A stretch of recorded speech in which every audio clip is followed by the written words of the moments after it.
We are recording the interview of Charles Mentz. This interview is being conducted by David Barry from the Wright State University's Veteran Voices Project. This interview is being recorded at Wright State University in Dayton, Ohio. It is 11:30 a.m. on September 7th, 2017. Wow. So let's begin with where and when were you born?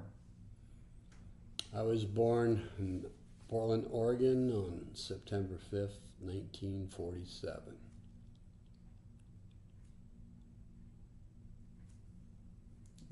Who were your parents and what were their occupations? My parents were Patricia and Adolph Mentz.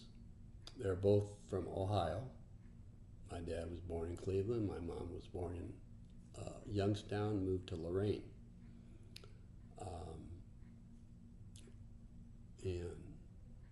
Their occupation, now I remember.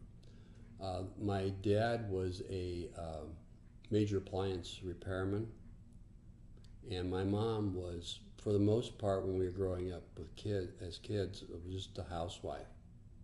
And she later got a job later on, a few years later, but mostly a housewife.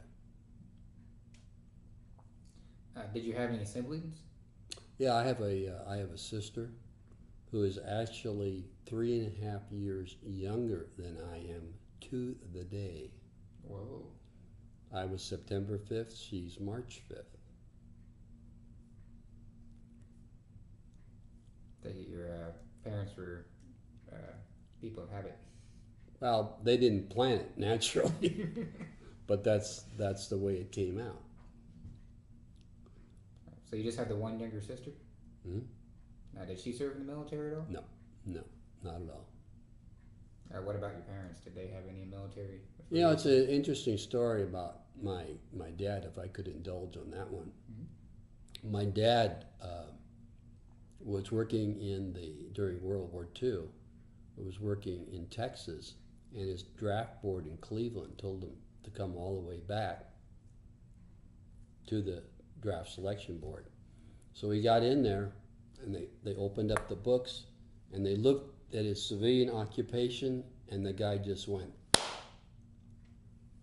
He said, "You're not going anywhere because your occupation that you do, only 1 in 75 people in America know how to do."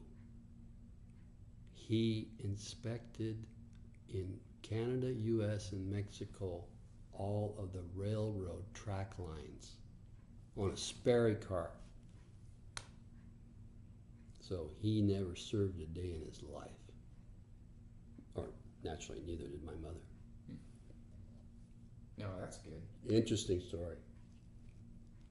So he was kind of a handyman going from railroads to... Yeah, the Sperry car went over the tracks, and they had like a x-ray, went right down to the tracks, and they could see whether there was a fracture in any of the tracks, and then they'd squirt it with paint and then move on to the next section of the track. Yeah.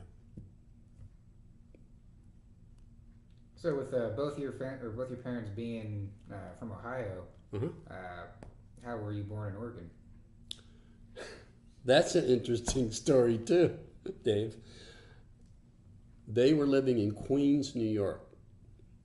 My mom was an office worker at the time, and my dad came home with a brochure on Oregon. They opened it up, they looked at it, and they said, "We're moving," and that was it. And this was just probably right after the World War II. Mm-hmm. So that's how I ended up being born in Portland, and my sister. Do you live in Ohio now, or? No, this is actually my first time back to Ohio in almost 50 years. I have cousins that live in Cleveland that after the reunion's over, I'm going to go visit that I haven't seen in 50 years. So it's either now or never. Yeah. Oh, that's good. Mm-hmm. So what were you doing before you joined the military? I was in junior college at the time when I graduated high school in '65. Went to El Camino Junior College in Southern California, and was my I knew I had to go on to college, but you had the Vietnam conflict back in your mind, and so it was hard to focus on the military and what was going over on in Southeast Asia. So my grades weren't really great, and that goes on to my next story with the draft board and stuff like that. What were you studying at the time? Mostly business, history, things like that. General topics. Yeah. Oh, okay. I did a lot of band music stuff. Oh. That's another story too. So I don't want to get you off track. You're saying another story about the draft board? Yeah. So you got a student deferment classification. I forget what the number was. But then I fell back on my studies. I fell below grade point average, and then the draft board made me 1A, and at that time classification 1A was you were ready to go into the military. So I boosted my grades back up, sent in the paperwork to the draft board, and they still kept me at 1A. So this leads on to the next story.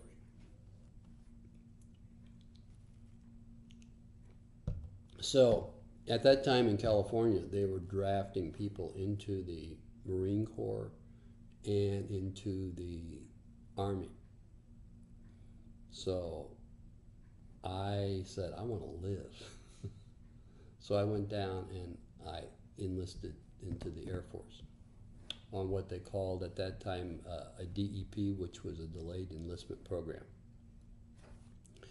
So signed up in April of '67. I then was called up in June of '67. And the rest is history after that. So were you drafted, or did you enlist? I enlisted. Being drafted? I enlisted, yeah. So was you worked hard to get your grades back up to kind of seem to get away from the draft, or at least being drafted into the Marines? That's what you would think, yeah. So were there any factors that made you want to join the military? A motivation to live. And being the fact that I'm here today talking to you is one of those factors. Yeah. So growing up kind of in the wake of World War II, was that? Well, you see all those as you're growing up. I mean, we played war. That's what we called it, war. And where we had the helmet, the web belt, and the play toy guns and stuff like that, and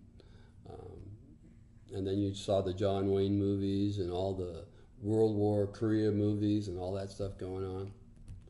So, yeah, it was kind of instilled in you as far as that kind of environment and growing up in life. Yeah.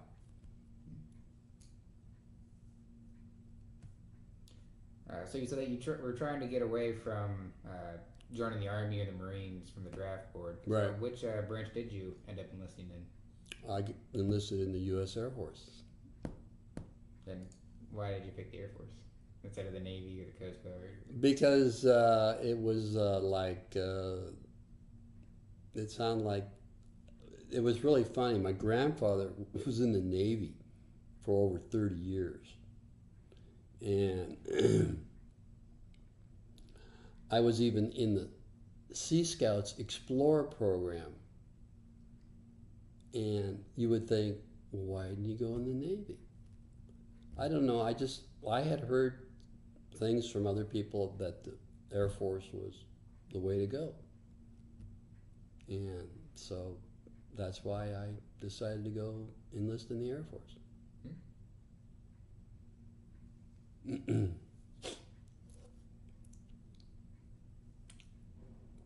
So you had a little bit of time after you graduated high school from before you enlisted into the Air Force. Mm-hmm. Other than junior college, was there anything that you did to kind of prepare for leaving for basic or for your enlistment? No, I had some part-time jobs. As far as I worked for J.C. Penney's as a shoe salesman, both in high school and in junior college.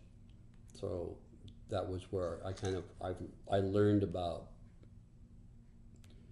working with people, and also we had back then they had the old NCR cash register machines where it was the push buttons, and then you push the handle to make the thing spin.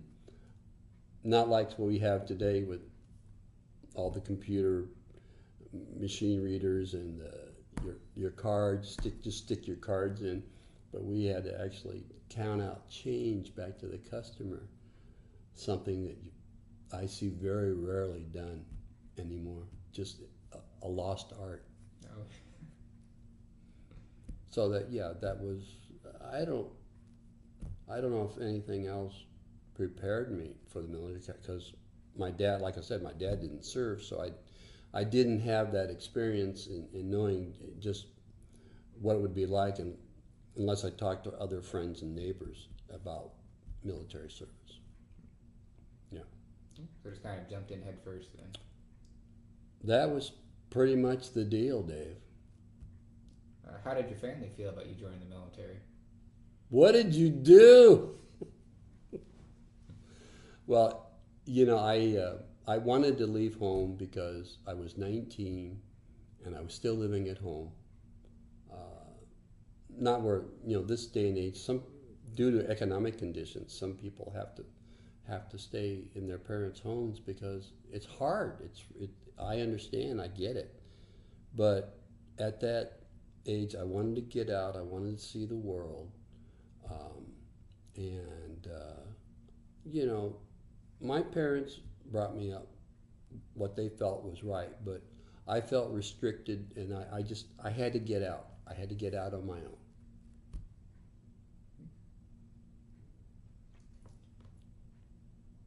So let's move into as you're leaving for basic training. Right. So what were kind of the early days of training like for you? Scary. I remember the LA Air Station, we put up our hands for our first 4 years, and then they put us on a bus. They sent us to LAX. We got on a plane and flew from there to somewhere in Texas. And the plane that we were going to catch had mechanical problems. So we had to wait a few hours before they repaired that, and then we went on to Amarillo, and we get there like 2 or 3 in the morning. And there's 3 of us from Los Angeles that were all going together. So the Air Force bus comes out, and we board on that, and they take us to Amarillo Air Force Base. And the first thing they did was they ran us in, and they issued us all field jackets. And it's June, it's hot. So they issued us field jackets, and we're dead on our feet. We just want to go to bed. So, now we're going to take you, and you're going to have breakfast. Breakfast at 5 a.m. So they take us in, they feed us. So, okay, now we're going to take you to barracks. So they took us to our barracks, and we finally get in bed.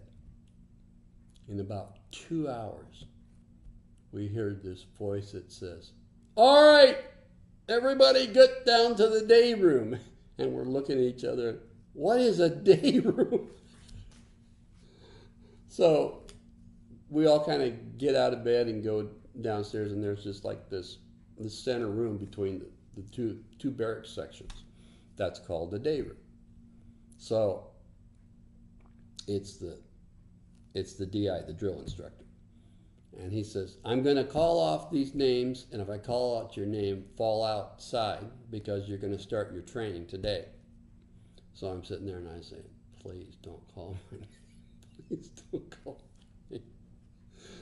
So my name didn't get called, so we went back upstairs, went to bed for another couple hours. Then the drill instructor came out again, got us out, and we were then taken to chow hall for lunch.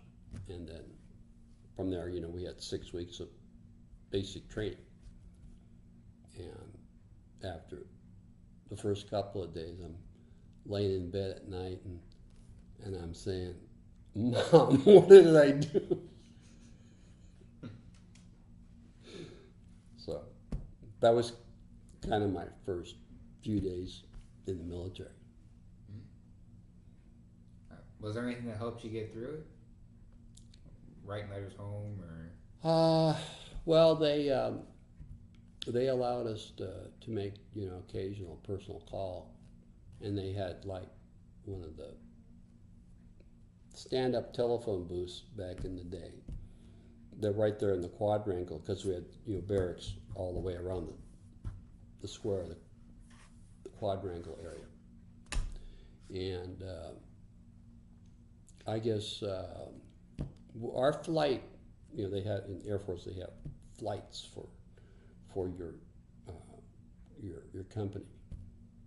So we were a flight, and we weren't the greatest flight because we messed up a lot. In fact, of our 6 weeks of basic training, we had 1 week was all KP duty, kitchen police, kitchen patrol, kitchen police. So we had 1 week of our 6 week training was doing that. So, but we made it through. And then it was like, okay,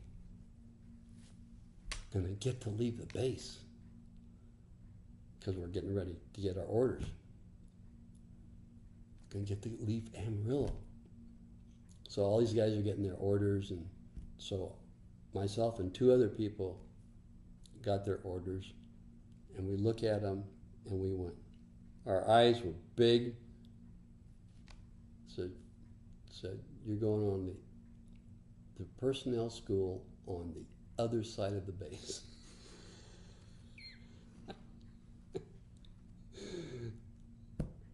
I said, oh my goodness. So we did that. We went across to start, well, we had to wait for what they call PATS, Personnel Awaiting Tech School. So that was like a week or 2 before we actually started another 8 weeks of personnel training in the Air Force. And then we got assignments. And I remember in the quadrangle, and we had a second lieutenant, squadron commander. He'd always have the nice job of telling us where our assignments were. And he was up in the top section of the barrack overlooking the quadrangle, and he had like a microphone. And so he called out my name. He said, Airman Mentz. Yes, sir. You want your new assignment? Yes, sir. He says, you're going to Loring Air Force Base, Maine. And I went, sir. Yes, Airman Mentz. What country is Maine? He says, Airman Mentz, yes, sir. Don't get funny. So that was my first assignment. Going there to Loring Air Force Base in northern Maine. Before we jump in on your first duty station, right, I kind of jumped the gun. Oh, you're fine. Yeah. So did you choose personnel as your MO or as your job, or did? This is an interesting story too, Dave. Let me tell you. So we get, to the classification sergeant, in the training and personnel, and so you kind of say what you want to do, blah blah blah. Of course, the Air Force needs come first. So He says, the sergeant says, "You see those two lines over there?" I said, "Yes, sir." He says, "Pick one." So one line was for cooks and the other one was for personnel. And I said to myself, well, I don't like to cook. I'm going with the personnel. So the rest is history. And then, how was personnel school? Well, I would say that we were actually in they call it pipeline status, which means goes from basic training to tech school. It's called pipeline status. But then we also had some people from other bases, some permanent party personnel from other bases that were going to the school too. They were there TDY, temporary duty, and they were with us as we were going through. So they would get their upgrade. They would get their upgrade training too, so that they would have. You start like at a 3, a 5, and a 7 level, depending on your experience in personnel. And that goes with rank and years of service. So we're at the basic personnel school, and I mean, I liked what I was hearing and everything, because you were like, personnel is like the heartbeat as far as in and out processing. It had military pay, records, assignments, re-enlistment, personal affairs, just everything into personnel. So I didn't mind what I was learning.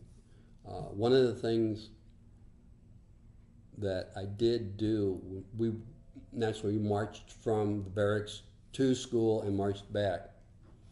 So I got the brilliant idea that I want to be the guidon bearer, because I saw and watched and observed the guidon bearers. Of course, we were in front of the whole marching formation. The good thing about the guidon bearer is he got relieved first to go into the chow hall first. So I wasn't any dummy in that aspect of it. So, yeah. So very young. Personnel school was interesting. Of course, you're a little more freer than being in basic training, and you're able to go downtown, and they pretty much left you alone on weekends.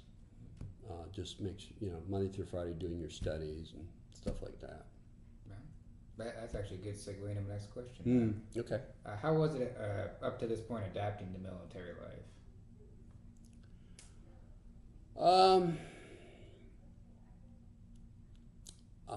Well, I think that after basic training, since I was on the other side of the base at tech school and personnel, I'd come back and I'd see my old drill instructor, and it was like he'd say, "Go downstairs and put those guys in line." So you've got your one stripe on your arm, and you go down there, and it's like they bang their shoulders up against the wall, because you're like God. And I said, "Look, hey, relax, guys, relax." And you just kind of tell them your experience of being in 6 weeks of basic training, and say, it's a piece of cake. Don't worry about it. You'll get through this. It's nothing. And but then we were able to go upstairs and be with the drill instructor and have a drink with him. So that was a nice aspect of it. And so then you learn to, then you get that adaptiveness, that cohesiveness of camaraderie, being together, just like we're here today with the group.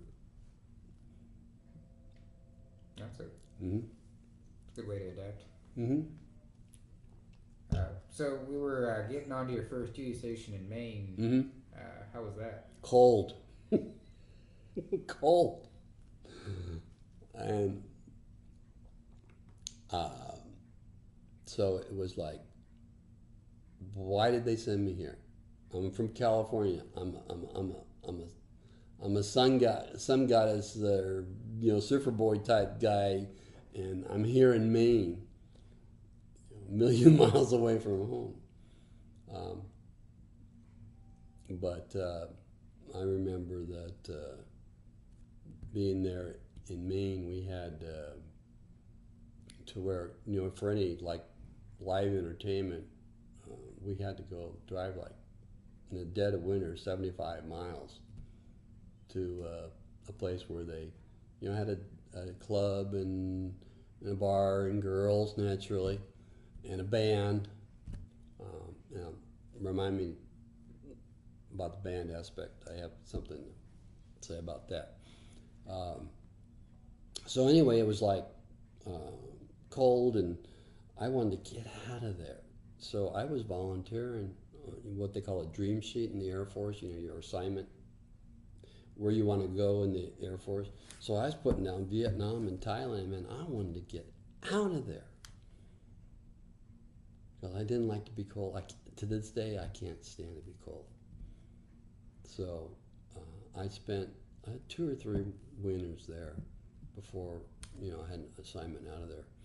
But regarding the band, like year and a half, 2 years into being there, we formed a band, and we practiced off bass.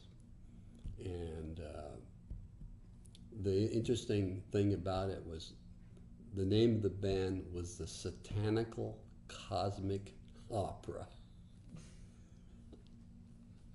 And we played things around the base area, and then lo and behold, this always happens when you got a good thing going. What happens to one of the guys in the band? Gets orders, assignment. So that kind of broke the band up, but it was good while it was going. It was something, keep your mind off the cold.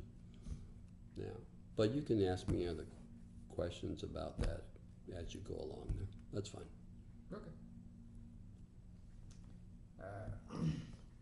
So I'm sure that you served in a lot of different stations while you were over. How many different overseas stations did you have? Well, there were 3. The first, I went on TDY temporary duty to Kadena Air Base in Okinawa, Japan, and that was a 6-month. What that was called at that time, ArcLight, was the mission code ArcLight, in support of the operations in Southeast Asia. B-52s, KC-135 tankers, and so I was there 6 months, and I have a real short story about that. One day, I was walking down into wing headquarters at the 4252nd Strategic Wing, SAC, and the building sits down in like a bunker area, so that if it ever gets bombed, it's kind of protected. Anyway, I'm walking down this long sidewalk, and I see at the end this officer come out. He's wearing a brown uniform, and he's real short, and he starts walking out, and I notice up here on the top, the epaulets, I see stars. I said, whoa. And then there's like a line of Air Force full bird colonels behind him. And I said, okay. So I'm walking up there, and I pop a salute, and I get up to his name tag. And you know what his name tag said? Abrams. Creighton, 4-star Army General. Creighton Abrams. And I just held my salute all the way to the building, and the Air Force colonels there laughing their asses off. But hey, I mean, you couldn't have played that anywhere around to have that happen. Just fate, just happened that way. And then so Kadena, and then I said, well, I've done my 6 months overseas. I'm pulling my volunteer statement. I'm going to go home and get out. Well, I didn't pull it fast enough, and I got an assignment to Thailand, to Utapao. So I said to the military, I said, well, I can just go from here right over there. Why do I have to go back to Loring? Got to do it. I said, well, somebody can just pack up my stuff and send it to Thailand. No, you got to go back. I said, oh, okay. So I go back, travel all the way back to Loring. Was there 2 weeks, mainly just in and out processed. Went on leave and then right over to Thailand in May of 1970. Did you have any adventures or anything on your leave in between these 2 deployments? The only thing I can recall is I went out on a date with a young lady who she wore a lot of lipstick. And she was nice, don't get me wrong. And I think we went to Disneyland, and that was about it. I never saw her again. I didn't have any, quote, girlfriends.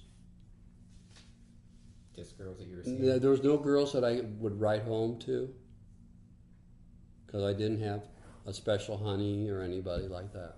Yeah. Yeah. Well, I had experiences in my life, but not anybody to write. I just wrote home to my parents. Yeah. Okay. And what were some of your duties while you were stationed in Okinawa? I was mostly an awards and decorations clerk. We processed recommendations for decorations, everything from Air Force Commendation Medals all the way up to Silver Stars, stuff like that, with mostly the aircraft crew members, things of that nature. Yeah, that was mostly my duty there, because there was a lot of that processing of those forms and citations and stuff like that. Were you able to get out in Japan at all during this time? Oh yeah, in fact, Dave, the off base, they were still using the U.S. dollar for exchange. Really? This was before Japan took over. So they had a military commissioner on Okinawa. He was the final word on everything that went on there. U.S. military commissioner. Yeah. So, and then I think it was like the early 70s, they gave it back to Japan, Okinawa. Mm-hmm. Okay. Was there anything interesting during your time during there, like the food or the culture? Well, I'm always one that I try to get into the languages, and I know some of the Japanese phrases, and to get along, to get into the culture, to get into the traditions, and yeah, I want to learn something about the people. Mm-hmm. And then, what about Thailand? What were some of your duties there? Well, I was there for a total of 26 months, from May of 1970 to August of 72. I extended twice because I loved it so much. So we were working the same kind of hours that they were working in Vietnam when I first got there. We're working, as I recall, 6.5 days a week, 10, 12-hour days, and then they kind of scaled back from while I was there. But I was involved in both personal affairs, reenlistment and separations when I was there in Thailand, and then in personal affairs, one of the neat jobs we had was we were the passport couriers to go to the American Embassy in Bangkok.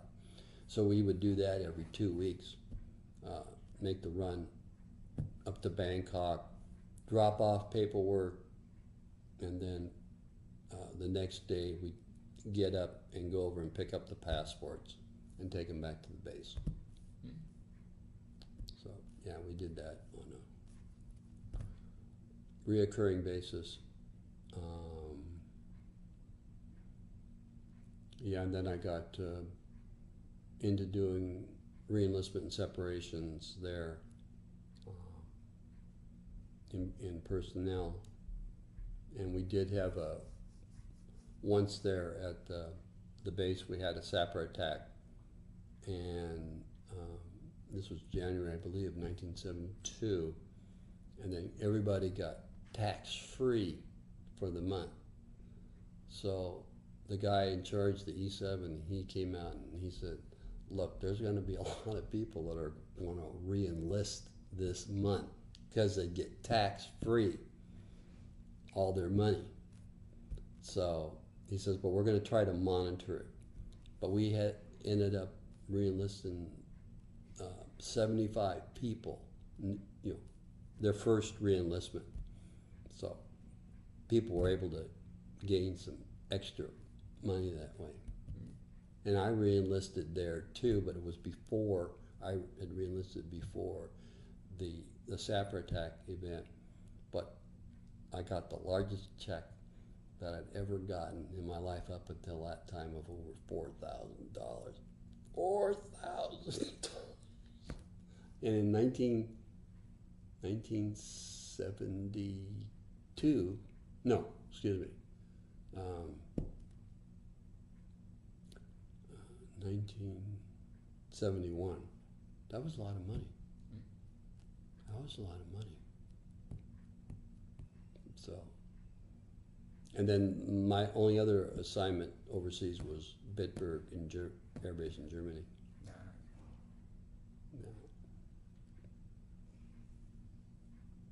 So out of Japan, Thailand, and Germany, which language did you, or which culture did you enjoy the best? Well, Thai, naturally.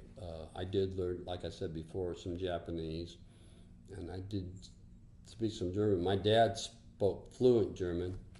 I tried to pick it up in high school German, but I did a lousy job of that. But I was able to learn some words and phrases in German, the German language too. Just enough to get by. But I had a basic, I always like to say, taxi Thai, being able to get around, like where's the bathroom, I'm hungry, the basic things you need to know. What was it? Ein Bieren bitte? I was at Bitburg. Bitte ein Bit was a brewery there in Bitburg, Germany. Ah. Yeah, it's funny how they just have so many local breweries there, or microbreweries, or. Yeah, well, these were bigger than just a microbrewery. I mean, well established. Ah. Yeah. Then, what were some of your duties in Germany? Well, see, I was in a section of personnel that if they couldn't figure out where to put a particular small item like commercial solicitation, awards and decorations, dress and personal appearance, Air Force Aid Society, which was like the Army Emergency Relief Society, they would throw this in what was called personal affairs. So I spent, out of the 20 years and I was in, 17 in personal affairs. We also did casualty assistance, reporting and notification. I was a supervisor in my total career of about 27 military and civilian personnel, both foreign national civilians and U.S. type civilians working for me at the time. How long were you in casualty reporting?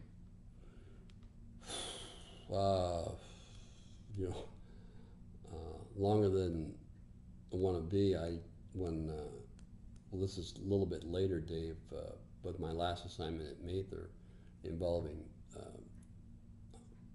B-52 crash. So I don't know if you want me to go there now or. Oh, you can. Okay. So my last assignment when I came back from Germany was at Mather, and on December 17th of 1982, I was with the base chaplain talking to him, full colonel, and he got a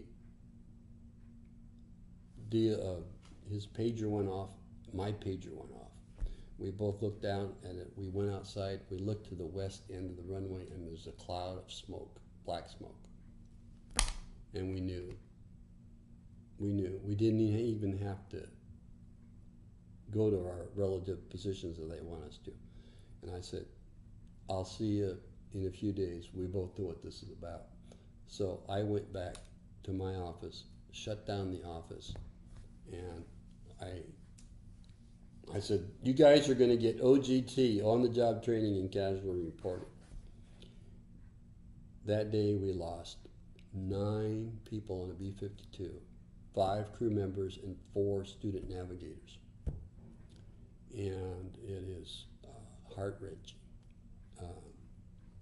And I sent one of my NCOs to the command post, the SAC bomb wing command post, and then the other sergeant I put in charge of coordinating stuff within the office. The hard thing about this whole thing was the plane was from Castle Air Force Base, because a month before they had a B-52 doing a abort on their runway, so they were cleaning up their runway. So this was a Castle bird. We had none of their records of the crew members because they're at Castle. We're at Mather. So I picked up a phone line, Audubon. I don't know what they call it now today, but that was like, you could get a special line to call anywhere in the world. But I said to the NCOIC, non-commissioned officer in charge of the personal affairs unit down there, I said, let's just keep this line open. You just put the phone down, and we'll come back periodically, but I need the records of these guys, and I need their emergency data information. I don't know if it's still the same today, but it was a DD Form 93, Record of Emergency Data. And it was a yellow slip that sat on the top of all the personnel record file information. So we had to get that. We had the information on the student navigators, but we didn't have it. So we have to put reports together. Luckily, in my experience in doing casualty reporting, I knew that the first thing for me to do was pick up the phone and call the Military Personnel Center at Randolph in Texas and let them know, hey, we lost a plane, we lost 9 people. So notifying them right away, immediately, cuts off it coming from the Pentagon down to the Military Personnel Center. What's going on? They know what's going on because they're in contact with myself at Mather getting the reporting going. So covered my base real good on that one, because that's the key.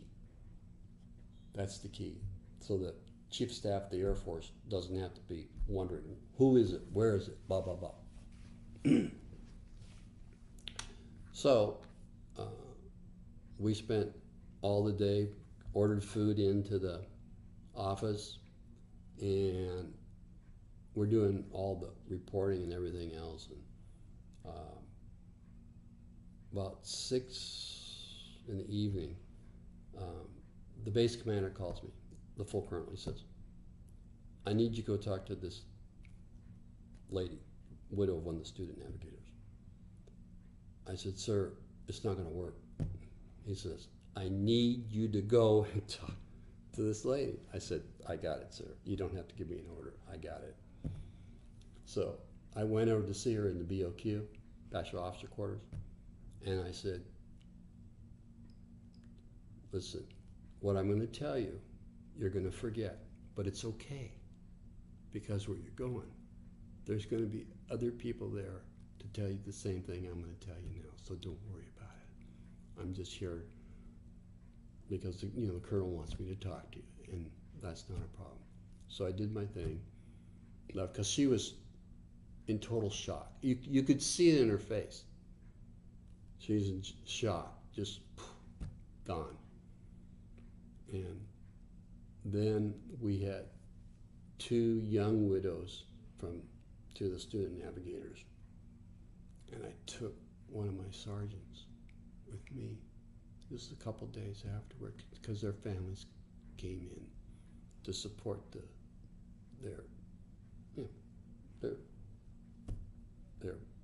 daughters, whatever.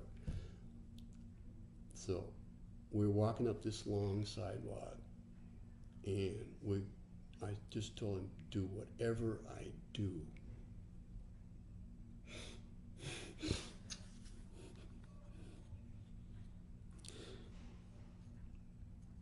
So we walk up to the top of the steps. And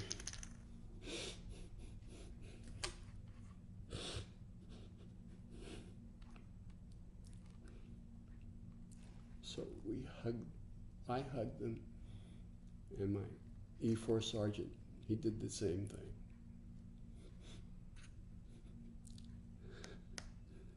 They knew from that time that they were going to be taken care of.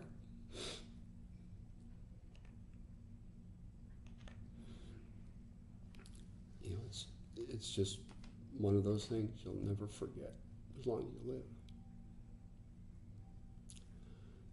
But that's what we are all about. And I know there were people worked in operations and maintenance, and they told me that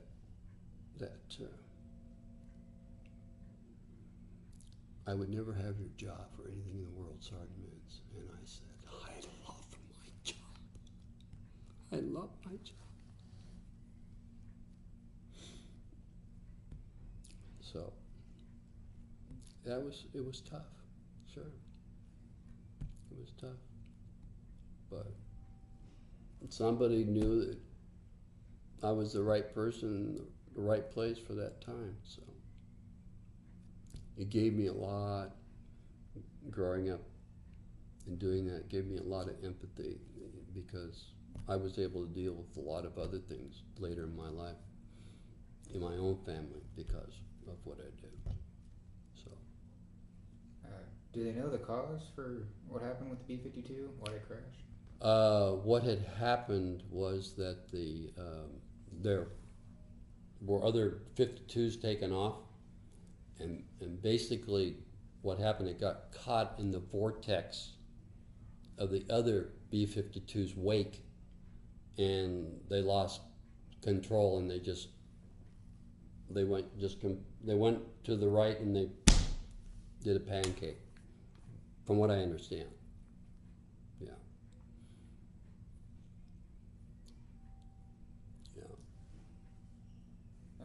That is a tough job.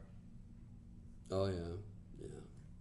Well, we worked in conjunction with mortuary affairs from the service, and I liked my job a lot better, because we'd apply for the benefits, both Air Force and VA and Social Security and stuff like that. So we did a lot of that.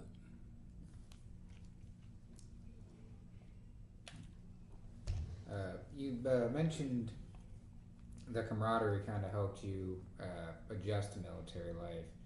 Is there any specific individuals that stick out in your mind? Absolutely, without a doubt, Dave. And this has been kind of my life story since Germany, and I met in Germany. I met a captain chaplain in the Air Force, and I was at a crossroads in my life. I knew that. I could see it, and you know, this way, without getting into a lot of details, this way, leads to destruction, in this way, to life everlasting. And he took me under his wing, and just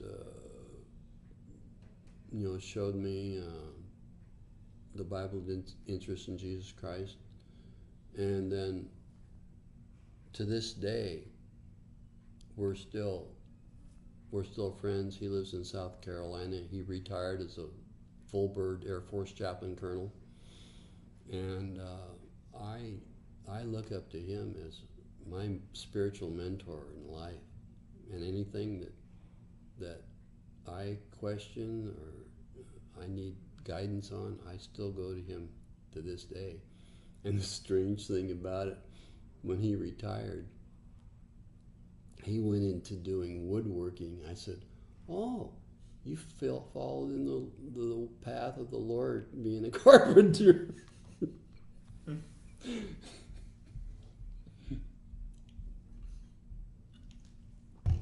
So there's some funny things to look at in the aspect of life. Oh, yeah. So, with you being in so many overseas duty stations, how was it staying in touch with the family? Well, naturally there was the letter writing, and that was the most two important things in the military are mail and pay. And then back then we didn't have the communication devices that they have today, with Skype and all this other Messenger and all this other stuff. So it was write a letter, get a letter back, and there was also with certain phone lines. I mentioned Audubon, which is you could pick up and dial and get an operator in the States, and then they could transfer a call to your home or your loved one or whomever. And then there was the Mars station, which was the radio communications, where you had to go in there, and when you're done transmitting missing, you say, over, and so that they could do the same thing on their end, because it was all radio communication. But that was pretty much how we stayed in communications with each other. One of the real funny things, the mailboxes, it was really funny on paydays, especially at Utapau, because they just had thousands of mailboxes there. On paydays, the guys would be over there in the morning, and they'd open the door to their mailbox, and they'd sit there, and they'd wait for the check to fall out into their laps, and then they'd head off toward the bank. But that was kind of funny. That was kind of small little anecdote there about receiving pay. So, where were you when the Vietnam War ended? Let's see. So that was I was actually at Los Angeles Air Force Station. It's just right below LAX, better known as Hollywood Air Force Station. But I was there, and of course that was the release of the POWs and all of that ending. And then I got my second assignment back to Thailand, because when they withdrew, well, they didn't withdraw, they evacuated Saigon with all the military personnel, and those military personnel went to, which was a place called Camp Samisan. Camp Samisan was one of the best kept secrets in the Far East for the Army, because they had both of the clubs, the NCO club and the officers club, sat right on the beach. And they had better living conditions than the Air Force guys that lived in the barracks at Utapau. They were like two people to an air-conditioned bungalow hooch, or whatever you want to call it. And I stayed in theirs because I was assigned to Camp Samisan. So that was 6 months there, and loved the Army guys, loved them. They took care of us Air Force people. Yeah. Right. So I was there, LA 75, 76, and then I went to Thailand, Camp Samisan, and then up to Bangkok for 6 months. how were you received from your friends, family, and community when you came home? Well, the stories, the go that the some guys talk about they come home and they got spat on and stuff. That never happened to me. To be really honest, and that never happened to me. I think there was kind of mostly how I observed it was like they just didn't want to talk to you about it. My parents never questioned me about what I did over there. Not that I did anything important, but they never talked to me about it. My sister never talked about it, even though I think she's more of the ideology of she's more liberal than my parents and the way we were kind of brought up. But that's fine. We still love each other. I was in the Air Force, and so it was like, you're kind of what's the word I'm trying to look for? You're like you're a select group. Not everybody serves in the military. So, I just served my country. I did it, and I was proud. You ask any of these guys over here, how many would do it over again, knowing what they're having problems with now, which we're going to discuss later. They do it. 75, 80% said they'd do it again. They would do it again. Because this is the result over here, is the fact that we're coming together, brothers and sisters. That's great. So, how was it adjusting to civilian life when you were done with the military? Well, I retired in 1987 at Mather in Sacramento, and that's where I met my second wife. I don't think I mentioned my first wife yet. But I met my second wife there, and I was getting close to retirement. There was the longest time I spent in a military permanent duty station was at Mather for 5 years. And she said she was working in the education office because she got a master's in career counseling, career guidance counseling. Let me make that perfectly clear. Anyway, she says, you got to get a degree before you get it. I said, yeah, I know that. So I started with her because she would set up the classes for me in conjunction with working with the colleges. So I started the fall of '84, and by the summer of '89, I had 3 degrees, associates, bachelor's, and master's in human resources, human relations. Yeah. Because I worked in personnel, it was a fit. It was a fit. Why to try to make it complicated? Just go with what you know, what you're comfortable with in your educational process, and you're going to do fine. So a lot of skills transfer over from personnel to HR? Absolutely, yeah. I was able to use a lot of information that my experiences in the military to write my term papers. It was easy. I was more excited about school then. Not that I know I needed for entry level a bachelor's degree to open doors for me on the outside, but I was ready. I was anxious. I was wanting to learn then. In my late 30s, yeah. So, are you a member of any veteran organizations? Absolutely. I'm a life member of the Veterans of Foreign Wars, VFW, and also the Disabled American Veterans as well. Life member there too. Yeah. Has that been a pretty good thing to reconnect with veterans being out?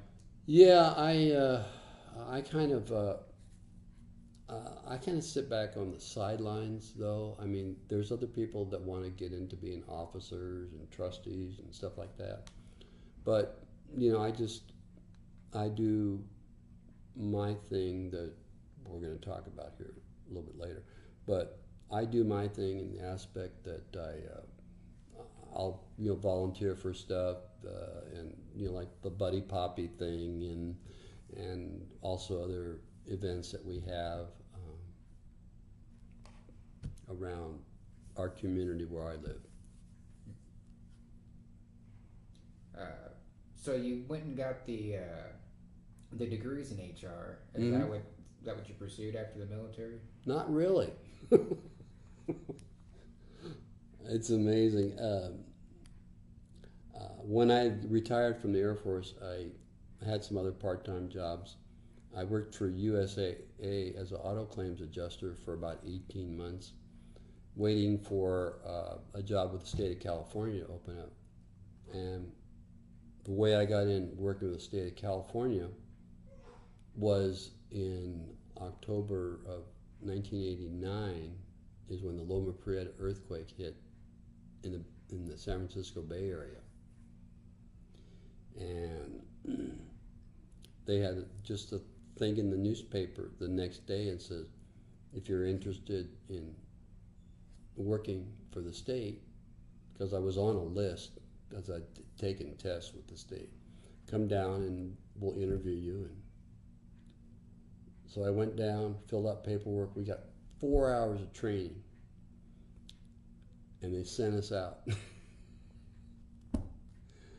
So they had made the hotel reservations for where we were at, and then I went over to a town called Los Gatos, and there was this Jewish community center where FEMA had set up what is called the DAC, a Disaster Assistance Center, and I went in there, and they were having a meeting. So the meeting broke up. I'm there in a suit and a tie, and these people I'm looking at them. I said, I'm overdressed. So the manager comes over, and she says, come over, talk to me. So we went over, and just some tables and chairs have been set up in the center. And she says to me, so how long have you worked for the state of California? And I went like this. She says, 1 year, 1 month, 1 week. This is my first day on the job. She says, oh my God. So it went well.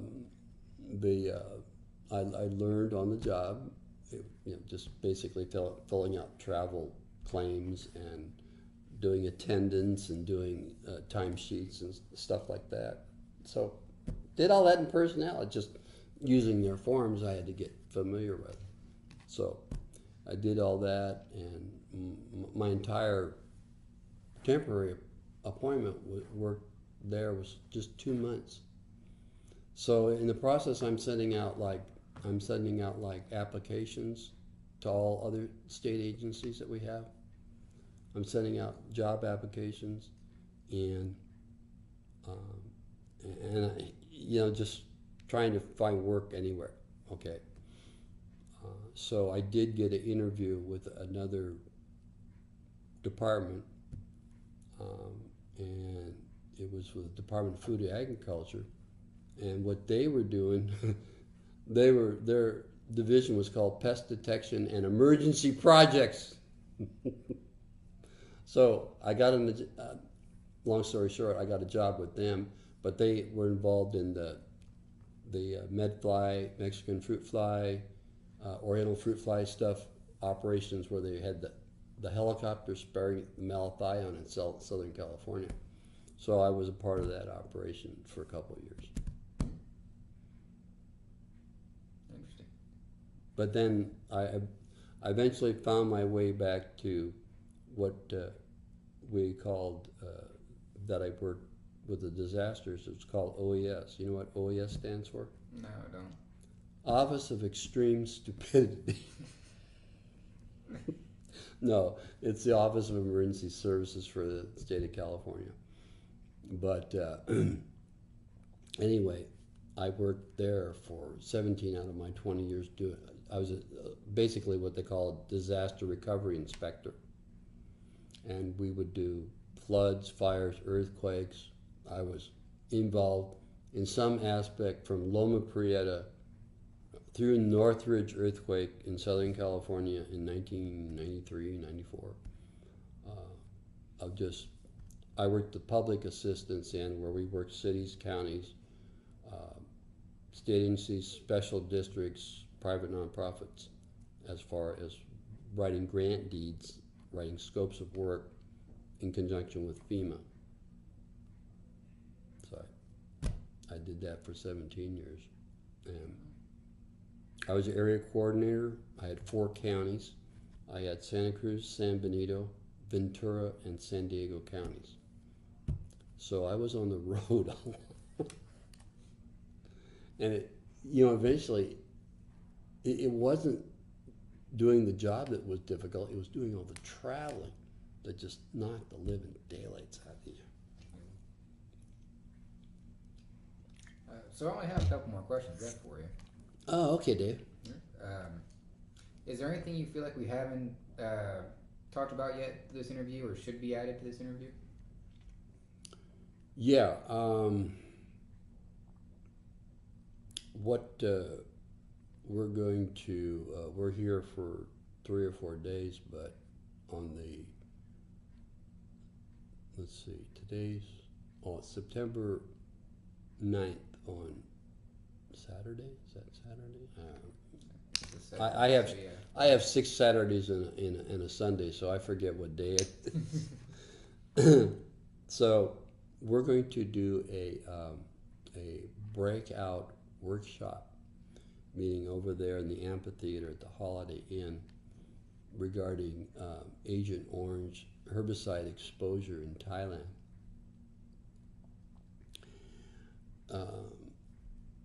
The average lifespan of a Korean veteran is 75 years old. Of a World War II veteran is 77 and a half. Do you know what the average lifespan of a Vietnam veteran is? Here it's a lot lower, but I'm not quite sure. 65 years old. By the year 2020, there's only going to be a third of us left. 2/3 of us will be gone because of this dioxin sprayed in Vietnam, and basically, no matter who says what to you, it was sprayed all over Southeast Asia. And many of the documents were classified. And it's just recently the GECO report that came out of Thailand explained, and it was gotten by a E7 master sergeant, got the document declassified, and they actually stated each base where they sprayed. So now what the difficulty is the VA says if you're in Thailand, your duties had to have been where you were in close proximity or near the perimeter fence line. Well, the only people that they really recognize are like canine security police, canine dog handlers, or if such as myself, I was a security police augmentee that on several occasions I did perimeter duty when we had alerts, stuff like that. And the ironic thing is that I noticed being out there that there were like these white patches Didn't know what it was, but there was no jungle. And you know, you didn't think of anything when you were out there, and then the wind's blowing around and all this stuff is circulating around. And now other guys are having difficulty in getting their claims appeals because they're these 12 or 14 presumptive diseases related to Agent Orange herbicide exposure. So now a lot of the guys are getting to where they were the bomb handlers. They're getting recognized, and there are a lot of discrepancies between what the information that's being put out there, and myself and on Friday we're going to talk about, or is it Saturday, the 9th, whatever day that is. We're going to discuss at Utapau Air Base the things about not only being there a perimeter fence line, but there was like a secondary fence line for security, you know, in case we got attacked or stuff like that. So that's going to be discussed by Dr. Bob McHenry. My portion that I'm going to talk about is the claims process, the appeals process, and what to do in filing a disability compensation claim, and also we're going to have widows there now.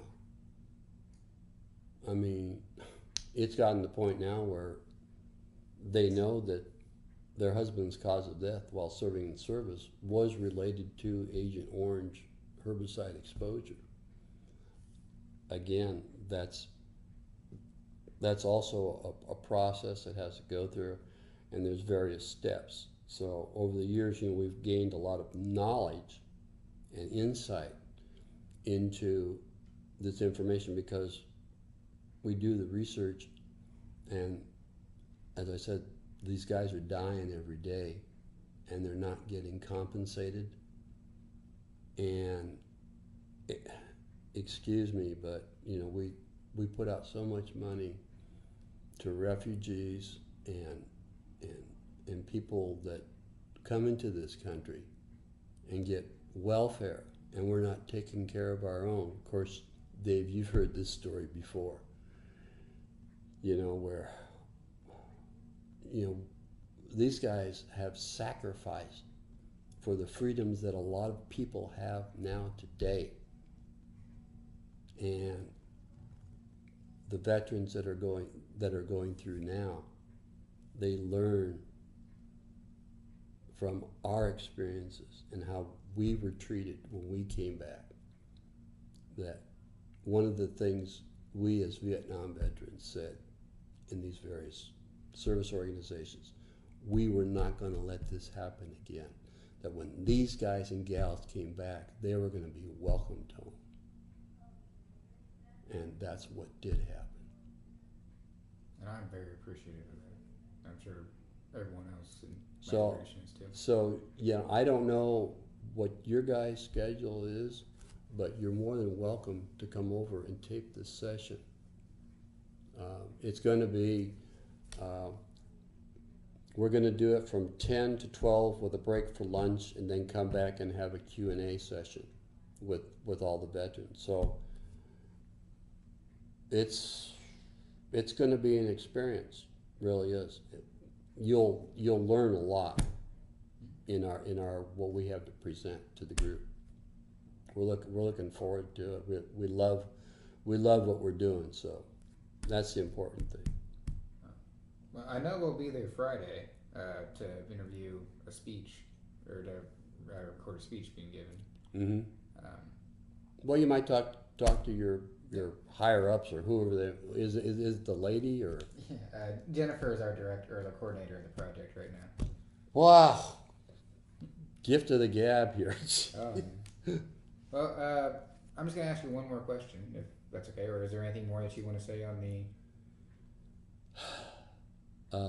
No, we do have one thing I do want to say is that we do have, we're working with various senators and congressmen relative to new language that is related to 38 USC, which is with the VA, and getting the law changed for the Thailand and Cambodian and Laos people that served in those countries in classified positions, because they sprayed there too as well. The At first the congressman people were going to write it, and they said, well, we don't have time. Will you guys do it? Well, why didn't you tell us 6 months ago? Yeah, we would have written it for you then. So we've written the language. It's supposed to be introduced into committee this week in the various Veterans Affairs committees for both the House and the Senate for third changes to 38 USC. So, and our motto is never give up. I don't think you guys will. Well, and that's what we try to instill in these guys and gals' minds is we don't give up. We're here as brothers and sisters to help you. Don't give up. You were exposed to this stuff. It's not right, and we're going to keep fighting. And about a month or so ago, they did a TV interview at K-Arc in Arkansas, in Little Rock. 5 guys, vets. And the 5 veterans that talked, they experienced their experiences in the exposure to this and what symptoms they're going through right now. And the reporter, thank God we got a great reporter to do this. She sent it out viral. You know how many hits it got? No, I don't. 7 million. So it's out there. Wow. It's out there. So they know we're talking, and we're talking loud as a group. Because if they don't get something done in Congress, well, we have the power of the vote. Well, I only have one more question. One more. One more. Drum roll. What message would you like to leave behind for future generations who will view this interview? Wow.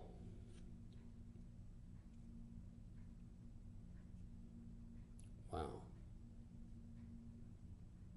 That's not. It's a doozy of a last question. Yeah, that's not a doozy. It's a doozy question. Yeah, and it's not a simple answer either. What would I say for future generations? What comes to mind is learn from your past.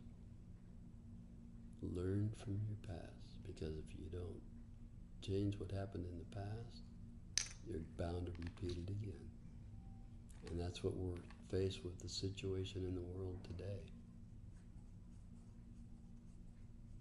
And I would also say, too, as of September 7th, 2017, that I am getting the message from God that we have a sense of urgency within this nation, even as we speak today. And I'll just leave it at that, unless you have something to come back with me at, Dave. No. I mean, I do have the question in my head of what's the urgency towards, but... Well, just look at what's happening around the world. And the urgency is, as I talked about before, you're at a crossroads in your life. You have to decide, am I going to go down the pathway of destruction, or am I going to go the pathway of eternal life through our Lord and Savior? That's it. That's my message, and I'm sticking to it. It's a good message. Well, this concludes our interview. I'd like to say thank you for taking the time to do this interview. My pleasure, Dave. Completely. And thank you for your service. It was my privilege to serve for your freedom, Dave.